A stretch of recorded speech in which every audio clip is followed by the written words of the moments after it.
ప్రపంచ చిప్ మార్కెట్లో ఎన్విడియాదే ఆధిపత్యం, కానీ ఎన్విడియా షేర్లు భారీగా పడిపోతూ ఉన్నాయి సార్. అంటే ప్రపంచ చిప్ మార్కెట్లో ఎన్విడియా ఆధిపత్యానికి సవాల్ ఏర్పడిందా సార్? ఎందుకు ఇంతలా ఎన్విడియా షేర్స్ పడిపోతూ ఉన్నాయి? కారణాలు ఏంటి? అంటే మీరు అన్నది నిజము. ప్రపంచ చిప్ మార్కెట్లో ఎన్విడియా ఆధిపత్యం నిజం. 90% ఆఫ్ చిప్స్ ప్రపంచంలో ఎక్కడ ఇవాళ చిప్స్ ఏంటి, ఆర్టిఫిషియల్ ఇంటెలిజెన్స్కు ఇవాళ ఏ డెవలప్మెంట్కు మూలం చిప్స్.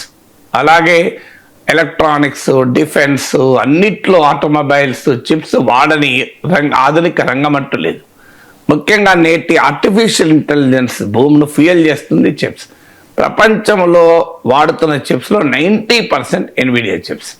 అందువల్ల ఇంత త్వరలో మీకు ఎన్విడియా మార్కెట్ మానోపల్లికి ఛాలెంజ్ ఉంటుందా అనేది క్వశ్చన్. ఎన్విడియా షేర్లు పడిపోవడం, భారీగా పడిపోయిన మాట నిజం. ఎందుకంటే Nvidia valuation beyond any expectations పెరిగాయి. మీకు ఎన్విడియాలో షేర్లు మామూలుగా పెరగలేదు. సో ఎన్విడియా ఇవాళ $5 trillion కంపెనీ, అంటే మార్కెట్ క్యాపిటలైజేషన్ అంటారు. ఇప్పుడు ఇండియన్ జీడిపి $4 trillion. అఫ్కోర్స్ జీడిపిని మార్కెట్ క్యాప్ మనం కంపేర్ చేయలేం కరెక్ట్గా, కానీ అండర్స్టాండింగ్ కొరకు చెప్తున్నాను. సో దీనికి కారణం ఆర్టిఫిషియల్ ఇంటెలిజెన్స్ భూమ్. దానికి కారణం ఎన్విడియా తయారు చేసేటువంటి మోడర్న్ చిప్స్, జీపీయూస్ అంటారు, గ్రాఫిక్ ప్రాసెసింగ్ యూనిట్స్ అని. ఆ జీపీయూలే మూలం. సో అందువల్ల మీకు ఈ ఎన్విడియా డామినేషన్కు రీజన్స్ కూడా ఉన్నాయి. అంటే ఒకటి 90% volume, 90% of the market Nvidia చిప్సే. అందుకే ట్రంప్ చైనాకి ఎన్విడియా చిప్స్ అమ్మవద్దు అని ఆంక్షలు విధించారు. చైనా కొరకే పర్టికులర్గా అమెరికన్ ఆంక్షలకు లోబడి చిప్స్ కూడా ఎన్విడియా తయారు చేసింది. సో ఎన్విడియా చిప్స్ మనకు ఎల్లకాలం దొరకవని చైనా వాడు సొంత చిప్స్ తయారు చేస్తున్నాడు.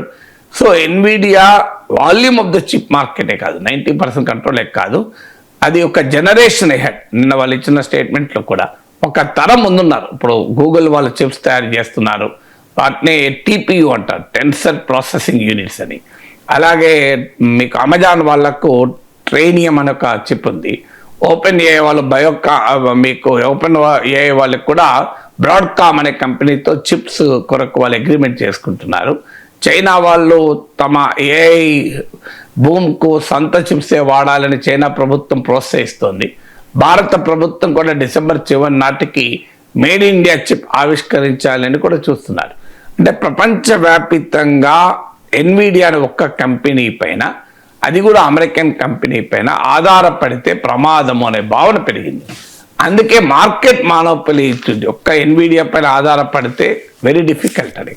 సో కానీ అనివార్యంగా ఆధారపడాల్సి వస్తుంది. ఇప్పటికీ కూడా మోస్ట్ మోడర్న్ టెక్నాలజికల్ దాన్ని సపోర్ట్ చేయగలిగే చిప్స్ ఇది. అలాగే ఎన్విడియా చిప్స్ ఆర్ వర్సటైల్. ఇప్పుడు మిగతా చిప్స్తో పోలిస్తే ఎన్విడియా చిప్స్ ఆర్ వర్సటైల్. మిగతా చిప్స్ ఏమో కస్టమైజ్డ్, అంటే ఒక పర్టిక్యులర్ ఏఐ మోడల్ తయారు చేయడానికి ఒక పర్టిక్యులర్ పర్పస్కు ఉపయోగపడే చిప్స్ అయితే అన్ని రకాల ప్రయోజనాలకు, ఒక వర్సటైల్ ప్రయోజనాలకు ఉంటాయి.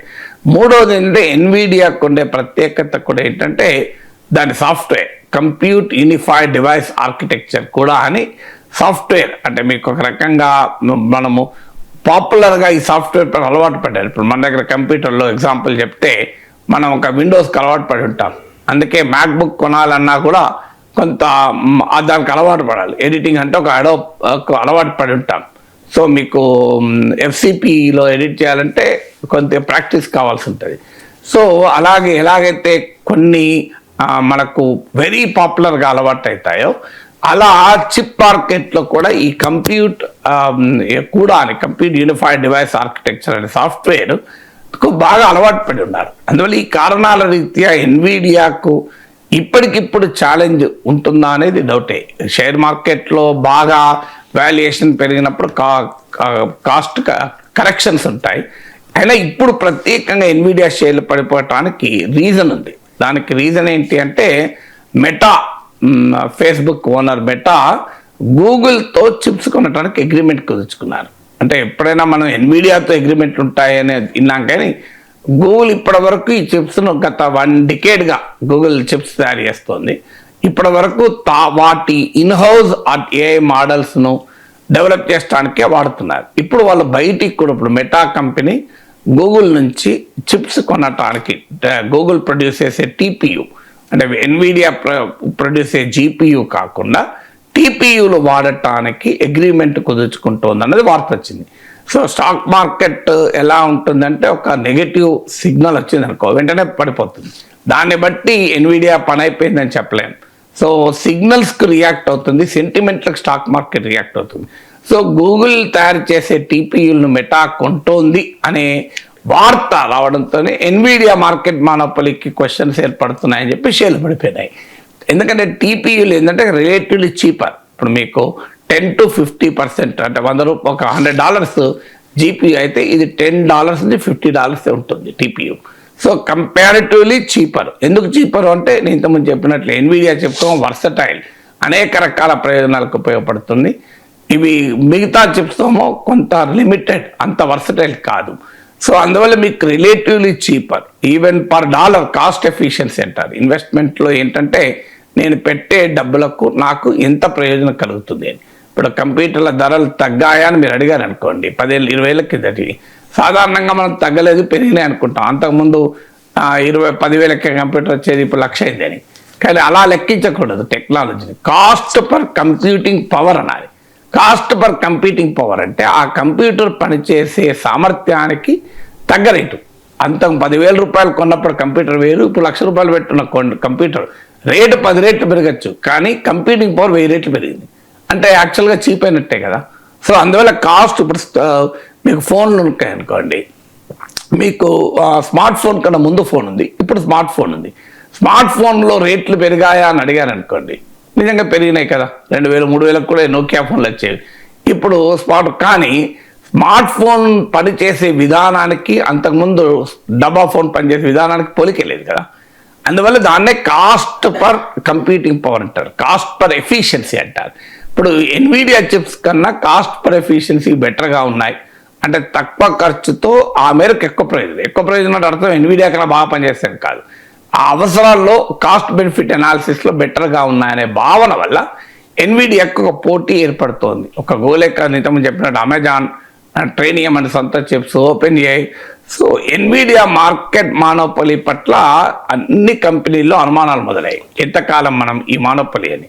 ఎందుకంటే ఇప్పుడు చూడండి, చైనా వాళ్ళు ఆర్టిఫిషియల్ ఇంటెలిజెన్స్లో డెవలప్ అవుదాం మొదలుపెట్టారు, డీప్ సీక్ అని ఇట్లా పెట్టారు.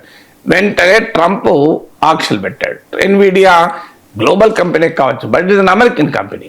సో మీరు చైనాకి అమ్మద్దు అన్నారు. వెంటనే ఎన్విడియా అమ్మడం మానేసింది. మానేసే వరకు ఎన్విడియా బాగా దెబ్బతిన్నది, ఎందుకంటే చైనా ఇది very big market for Nvidia. కానీ చైనీస్ ఏఐ మోడల్స్ కావాల్సిన ఇంపార్టెంట్ టెక్నాలజీ లేకుండా పోయింది. అందుకే చైనా వాళ్ళు సొంతగా ఇప్పుడు చిప్స్ తయారీలో మొదలుపెట్టారు. ఇలాంటి సమస్యలు రాకుండా ఉండేది. డీప్ సీక్ ఒక క్లాసిక్ ఎగ్జాంపుల్. ఎన్విడియా చిప్స్ చాలా కాస్ట్లీ, కానీ డీప్ సీక్ ఎన్విడియా పాత జనరేషన్ చిప్ వాడి రిలేటివ్లీ లెస్ కాస్ట్ చిప్ వాడి more equally effective models create చేసింది. ట్రంప్ లాంటి వాళ్ళకి కూడా ఇది బిగ్ ఛాలెంజ్ అన్నారు. సో అందువల్ల ఈ టెక్నాలజీ మార్కెట్లో ఏ ఒక్క కంపెనీకి మానోపలి ఉండడం అది ప్రపంచానికి మంచిది కాదు, టెక్నాలజీ మంచిది కాదు. More players, more competition will always benefit the society. అందువల్ల గూగుల్ టీపీయూలకు కొనటానికి మెటా వాళ్ళు ఒప్పందం చేసుకున్నా we should welcome it. Nvidia షేర్లు పడిపోవచ్చు, కానీ ఒక్క కంపెనీ చేతుల్లో ప్రపంచ టెక్నాలజీ భవిష్యత్తును మనం పెట్టలేమా గనక ఇస్ ఏ పాజిటివ్ డెవలప్మెంట్ గానే చూడాలి.